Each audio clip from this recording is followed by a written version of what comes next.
Good morning, good afternoon, and good evening, wherever you are. Welcome to our next episode of Masters of Product. Our topic for today is reinventing teletherapy and special education with AI. And to help us with that topic in our studio, we actually have Colt Stander. Colt is the CPO of Presence. He has over 20 years of experience in product leadership. He's held roles at Abbott Lab, Intel, Basis Science, Clutch, and Pax Labs. As for me, my name is Mustafa Kapadia. I'm your host. I help product organizations figure out how to use AI so they can be more effective and efficient. You can learn more about me and my services at echo-point.com. Colt, welcome to the show. I'm so glad you're here. Thank you, Mustafa. I'm very excited to be here this morning. Thanks for having me. I've been looking forward to this. If you heard the news right now, there's a lot of people who are using AI just going straight into ChatGPT or going straight into Claude and just using them as a therapist. There's good and bad about all of these things, but using AI for therapy is a very hot topic. So I'm glad you're here to help us sort all that stuff out. Thank you. I think even as myself, while I have signed up for a therapist myself, those late night questions that come, those late night dreading questions that come in your midlife are very real. So I agree. I get it. Why don't we start with the top before we actually go into AI and therapy and how it's helping? Tell me what Presence does, right? What role does it play? How does it impact special education? So at Presence, we're one of the leading providers of remote evaluations and special education related services in the U.S. Specifically for pre-K through 12 schools. Yeah.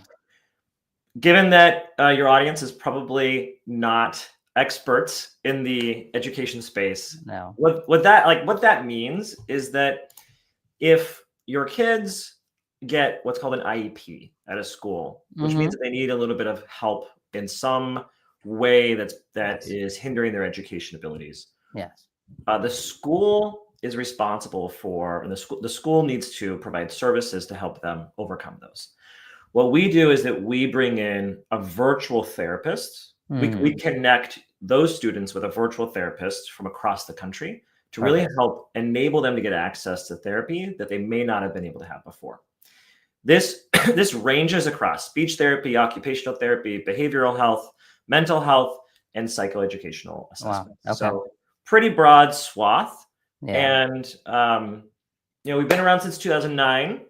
We've had about 7 million-ish sessions and worked with about 10,000 schools. Yeah. So very much at scale, not a startup. We figured this thing out and really, really had the chance to flex that muscle around that.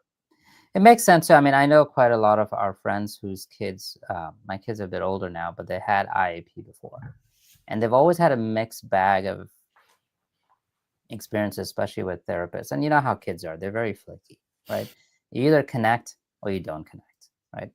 But the idea that now you can do that virtually, and so now you can actually pick the right therapist by the student, that allows you to scale, which is fantastic, right? It's just a capability that schools never had, because you're stuck with one or two person and that's it, as opposed to from your platform. Yeah. And in fact, that's a big part of what we bring to the party, in that we have about 3,000-ish clinicians, and we actually use our technology to better understand what sort of students providers really like to work with, and those that they're going to be most successful with, whether that be based on their clinical needs or even their personalities or ages. And then we're able to match them with similar students. That's perfect. Right. And so by using that technology for matching, I'm building a caseload. In fact, what we call internally building a caseload. It helps ensure success for that student. 100%. Yeah. It's such a great idea. And I'm curious, how are the students reacting to it, right? I mean, depending on the age, virtual therapy is probably relatively new to them, no? I mean, therapy is new to anyone almost if you're 5 years old. So what is interesting about the students that we serve is that they're all fairly young. While we do work all the way up to 12th grade and beyond, it's sort of a new thing for everyone. And so kids are fairly digitally native, I think, at this point. 100%. Um, and sort of to your point, I think the question behind that is really around, like, how do we engage with students through a Yes. screen rather than in person?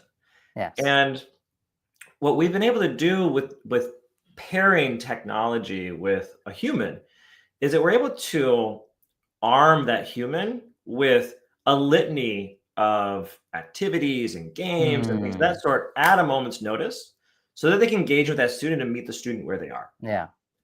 which is very different. And if we compare that to what happens in a school, Yeah. is that frequently in a school in real life, a clinician may have like a literal rolling suitcase, and that has a finite amount of things that they can Yes. engage with. On our platform, when a provider, or rather when a student shows up for their session, we first are already prompting them with, who is your therapist, some fun facts Yeah. about them.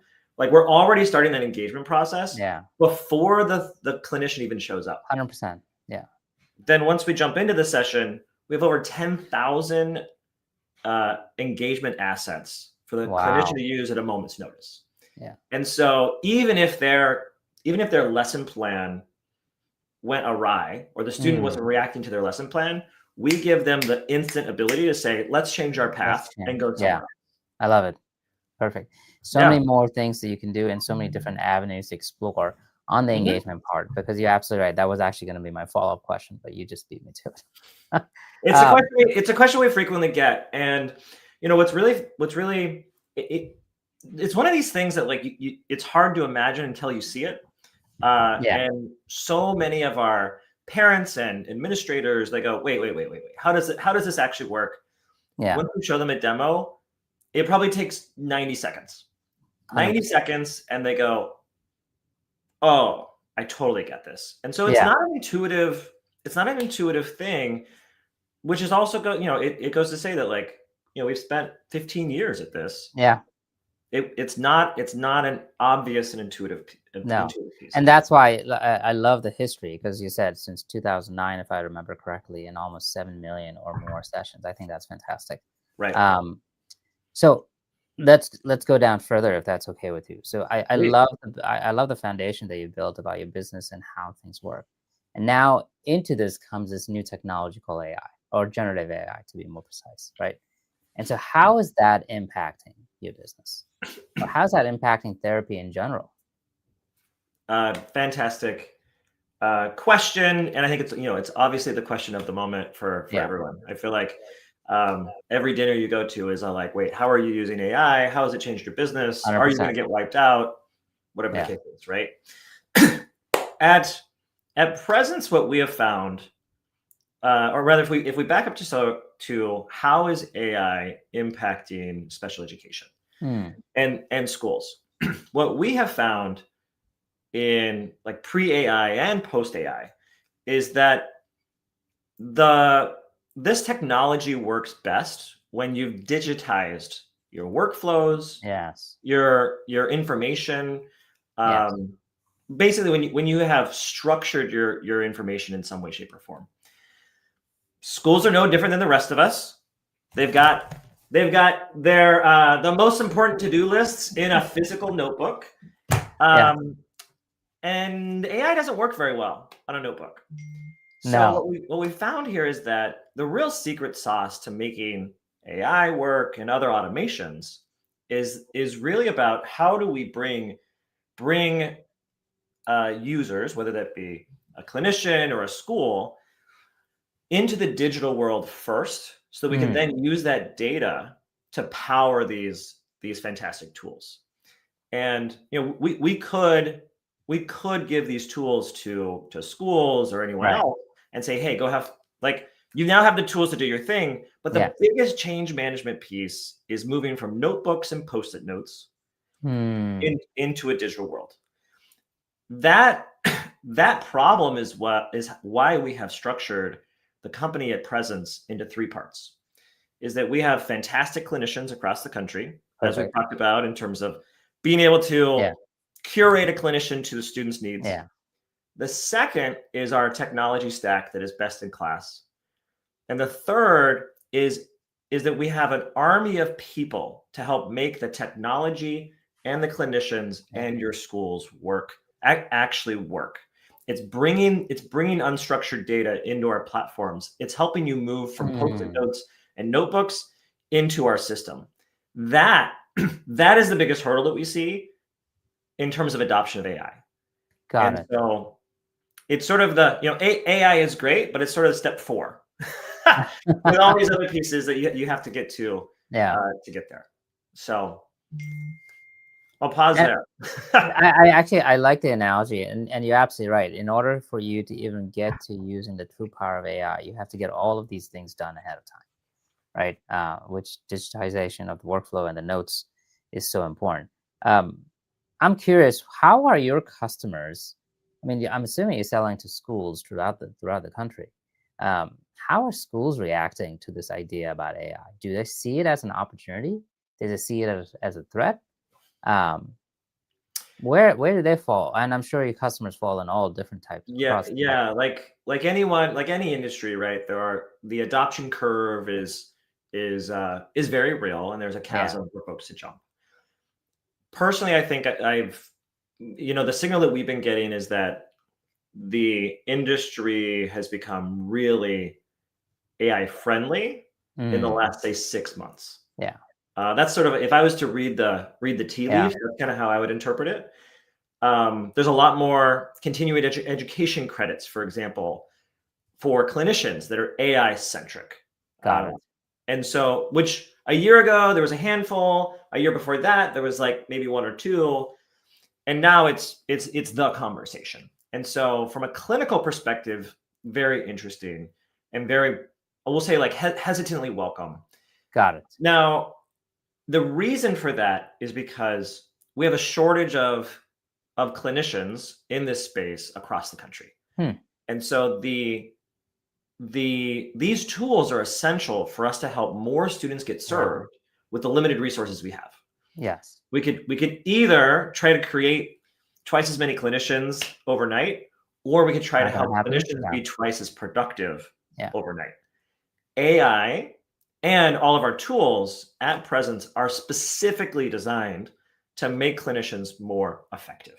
More Hmm. effective, help them treat more students without Yeah. increasing their workloads. And Yes. so I'm sure they appreciate that. yeah, so that's where the excitement comes from, both on the Yeah. school front and on the clinician front. Yeah. Is that we're all here to serve students at the end of the day. Yeah. It makes sense too. I mean, especially when you have a limited supply of clinicians, something like AI can help you scale, right? And schools can get the benefit of bringing new technologies that can help them get the outcomes that they want for their kids. Yeah. Um, it makes sense. With that being said, now actually, if it's okay with you, I want to bring it back to you in Presence. So, how is Yeah. Presence, the company itself, responding to these changes? Where is it leaning in, or what kind of products and services are you building or reinventing? Yeah. The At presence, the way that we think about building software and product, as well as how we've oriented the company as a whole, is really into three key parts. The first is, how do we help clinicians build a caseload Hmm. that meets their wants and needs in the fastest way possible? So think about that in terms of, what time do I want to work? What kind of students do I want to work with? Right. How much do I want to get paid? And part of that is because a lot of our clinicians need a bit of flexibility. Yeah. They might be taking care of their kids, they might be taking care of their parents. And so they're looking to work for 4 hours in the morning and 4 hours in the evening, Yes. which we can do by giving them a school in Florida and a Right. school in California. Yes. You couldn't do that if you lived in Iowa, No. right? Like, you'd be expected to be in the office or in the school for Yep. 40 hours a week. So that's the first piece. We've built a bunch of um, matching algorithms, a bunch of Mm. automation, um, a bunch of workflow tools to really help ensure that that happens as fast as possible. Yes. That's stage one. Once a provider has built, well, sorry, even within that stage one, one really big opportunity that we see for AI, for example, is collecting all of the information about what students need to be met and what those student needs are, and going from a litany of unstructured Yeah. notes. Luckily, they're digital notes for the most part, not Yeah. paper notes, and bringing them into our system in a structured way. Mm.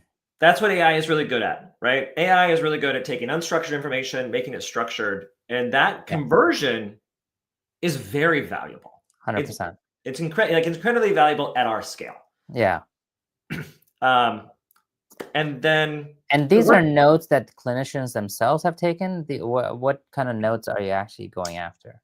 good highlight. So when you're building a caseload, the challenge here, or rather the job to be done, is that a school says, hey, I have 100 kids who need to be met.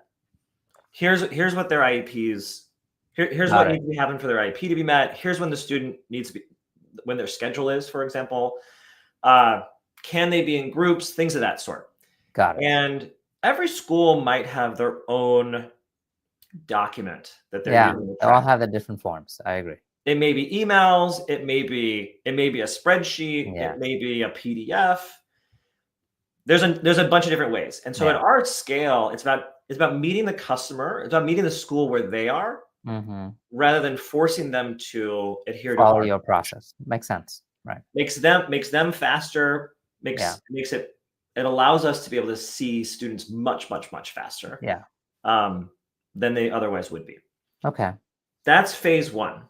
Okay. Phase two is around delivering the therapy itself. Yes. Our role is to help clinicians have the most engaging therapy with the least amount of prep and documentation time. Because what Got it. happens is that to meet a student, I'm probably going to build a lesson plan, much like a teacher would build a lesson plan for their class. But you're doing this on a one-to-one basis, maybe like a 1-to-4 basis. Yeah.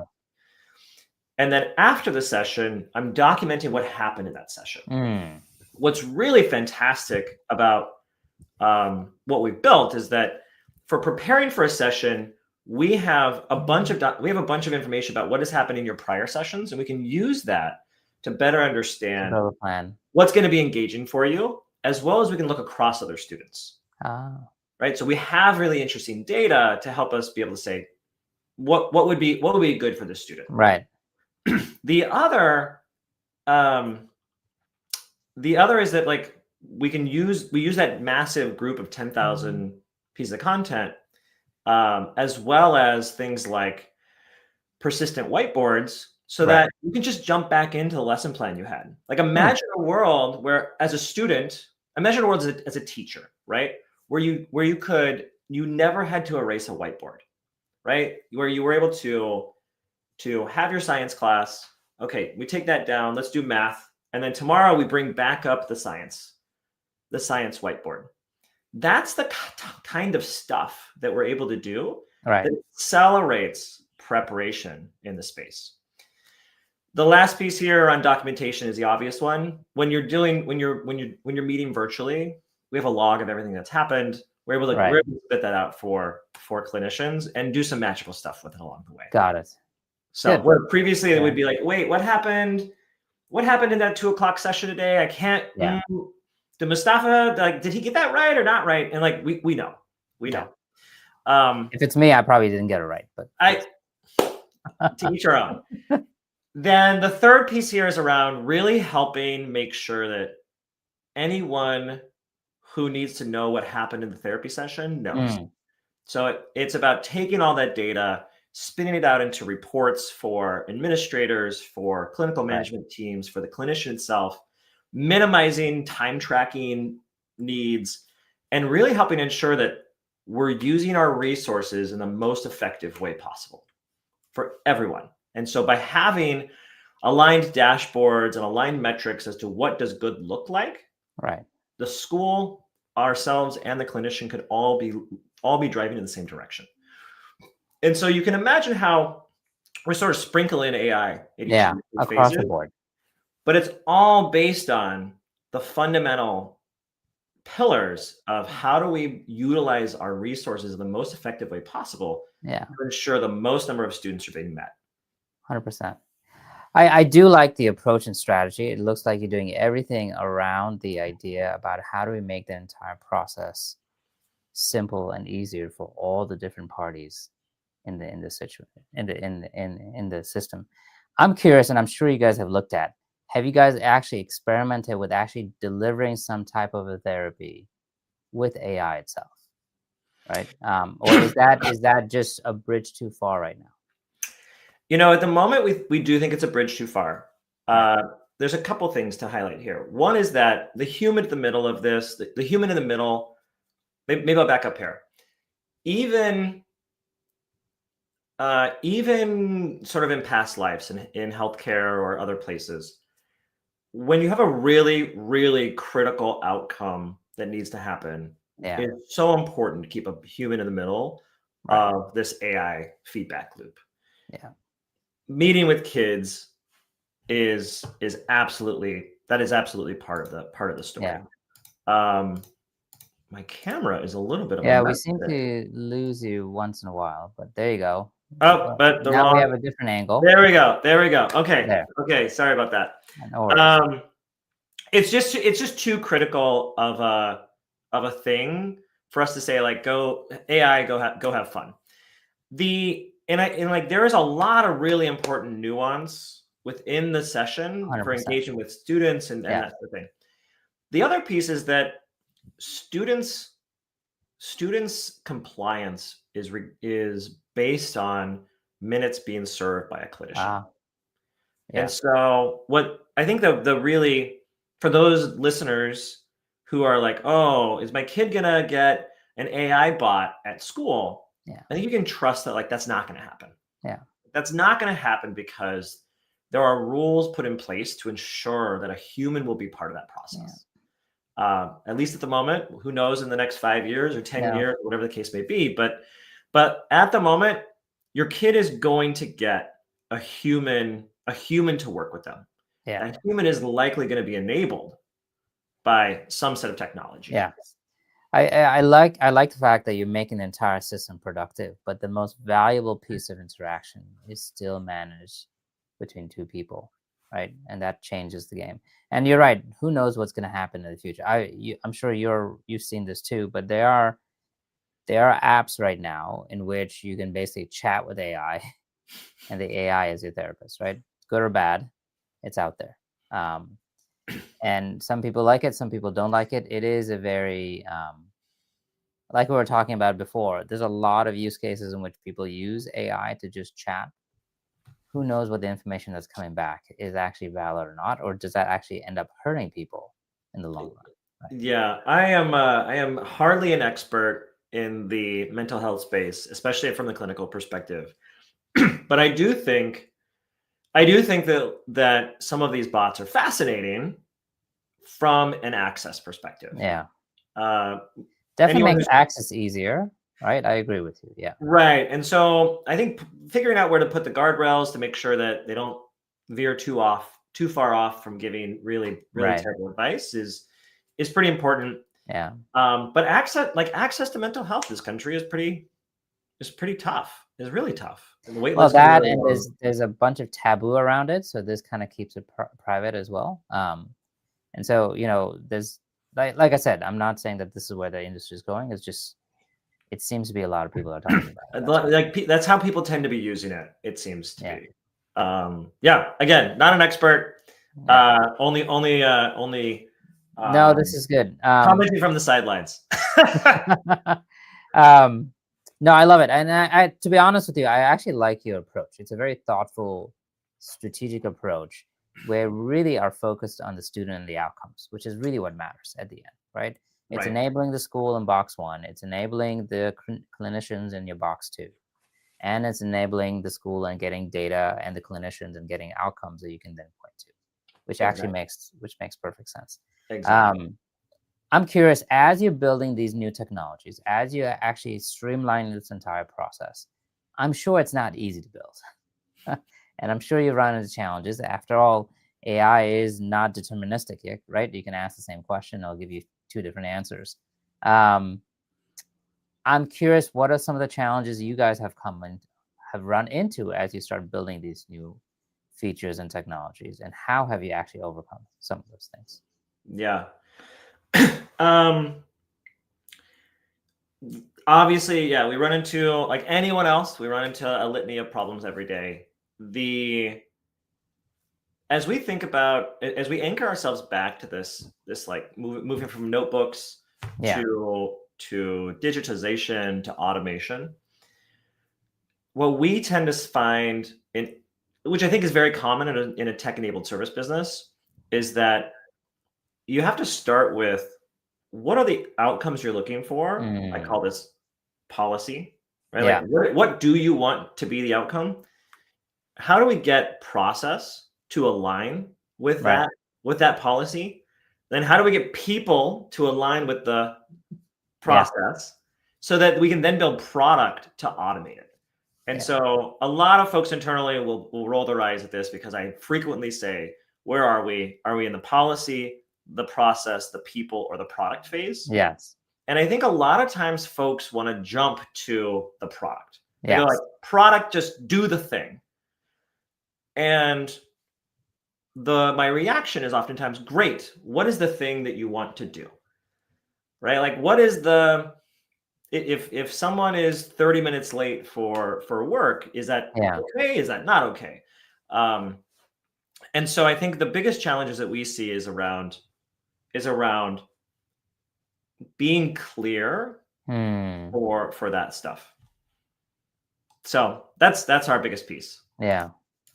That makes sense too. I like the buckets too, because you're right. It's, as a product person, you want to jump right into the solutions, right? As a product And person, you want to, and I think, like, anyone who we work with is also, they view AI as this magic wand. They view technology as a magic wand. yeah.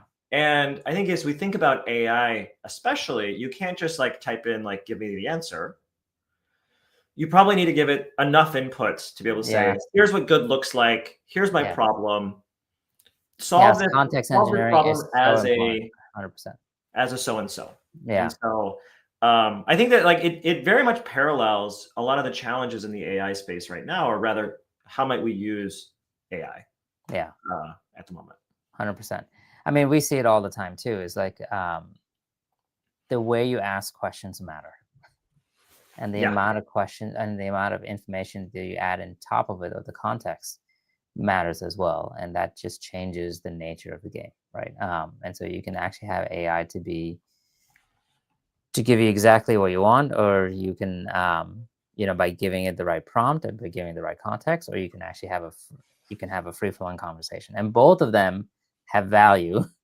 The Yeah, question is, as they both humans, have, we go back and forth, which makes it really hard. right. They both have Right. value, and to your point earlier, the more clear you are in terms of the outcome you're looking for, the more consistent Yeah. AI can be. Yes. And AI is nothing more than a very fast intern. Yes. And in Oh, the imaginative world where you said, intern, like, do go this. do the I thing, agree. but I'm not going to give you any Yeah. instructions. I'm not going to tell you, like, what I want for an outcome. And, like, they're not going to be successful. No. So that's, to anchor us back, like, that's the biggest challenges that we run Yeah. into, I is 100% agree. not just from the AI Yeah. perspective, but in general, building Yeah. technology. No, I agree. And there's lots of parallels too. I mean, when we go into our clients, their biggest issue is like, oh, is AI going to come and take my job? And I'm like, well, listen, let's figure out how to use AI effectively. And they're like, oh yeah, we definitely need to have human in the loop. Yeah, And I know it's overplayed, but I'm a big believer that, AI is probably not going to take your job no, this year, next year, the next 5 years, no. but someone with AI probably will. And Well, they'll so, definitely be, yes. So the question then becomes is, how do you get yourself? And by the way, someone with AI is, you just have to put in the time to figure out how to use it, and you're good to go, right? There's no special to it. It's just a matter of process and approach. I So think that's a really, really awesome thing to highlight. I hope anyone from Presence who's watching really keys in on that, because I think what we're seeing, at least in my seat as a chief product officer, the question I get frequently is like, what tool should I use? Yeah. And it's really hard for me to be like, okay, only like I anoint Gemini as the Yeah. tool that you should Yeah. use. Because I feel like there's two key issues here. Or we'll say there's kind of three key issues with regards to AI adoption that internally from a policy perspective. Yeah. One is, what data are you using? Yeah. Right? Because that kind of tells me like, Yeah. do I need to whitelist some products for you or not? Yeah. Number two is, what's your use case? Yeah.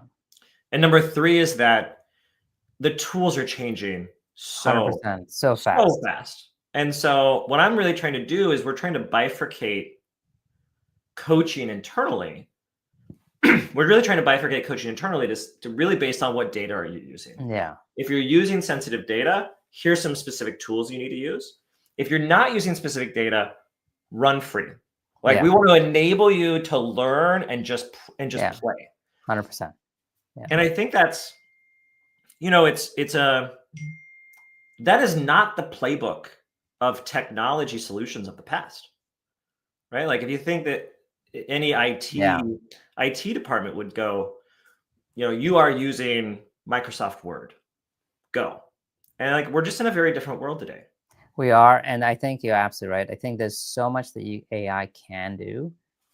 Is that you cannot have like, you shall only use this, because if you Because that do tool that, would you're be, actually putting constraints around your PMs in order for them to be what they are, what ideally to be more creative and innovative. yeah. And I there's think, a lot. and I think And there's then of course the probably, second one you mentioned is use cases. I mean, most PMs I talk to, usually when we go into engagements, when we do a baseline, they're like, oh, we use it for like 3 or 4 things. And I'm like, well, tell me what it is. And they're like, well, we use it to write emails. We write to summarize documents. We write, we do it for maybe doing search. And I'm like, you know what? That's like using a Ferrari like a paperweight. I mean, right? it's a fine place to start. Yeah. It's a fine place to start. But like, You got to start somewhere. that's it. But then the question is, there's just so much you can do. Yeah. But And I like the bifurcation idea. So I think this is also an important place to highlight that one of the things that we do at Presence, or rather how we think about this at Presence, is that by enabling right, remember there's these three parts, right? The clinician, the tech, and this like group of humans who help make sure it all works. yeah. That group of humans, we spend a ton of time and energy making sure that they're enabled by AI. 100%. Every team across our company is using AI in some way, shape, or form. And by association, that means that we are enabling thousands of schools. Yes. With this, like the school doesn't have to figure out how to use these tools because we're doing it for them. Yes. Well, they're getting the benefit of you guys. They're getting the benefit of these tools without having to adopt it themselves. Yes, 100%. It goes back to the fact is, if you can make your team more effective and efficient, it'll show in your product. And when it shows in your product or your service, your customers are the ones who are going to benefit from it. Exactly. Right? Exactly. Which I think is fantastic. In many ways, you are almost answering the last question, which is, I love ending interviews with this, is how are you or your team personally using AI today, or any hacks you like to share? I personally use AI, or rather, we'll start with the team, because I feel like they've done a really, like, our developers are all using any of the coding tools. Perfect. Our product team is using they've been using ChatBRD for a year and a half or 2 years now. Like we are very much using perfect using AI in our day-to-day sort of stuff. In an unpredictable way, we'll say, or like a fun story for my own personal use, is that I've been using AI as like a personal research assistant. Oh, perfect. Yeah. So imagine a world where you like want to buy a new car and you're trying to assess the used car market across the whole country. And I've been able to like literally build 2x2s of an entire like marketplace of specific vehicles, and comparing quality versus cost, and AI is able to spit out basically like, here's the one car you want. Yeah.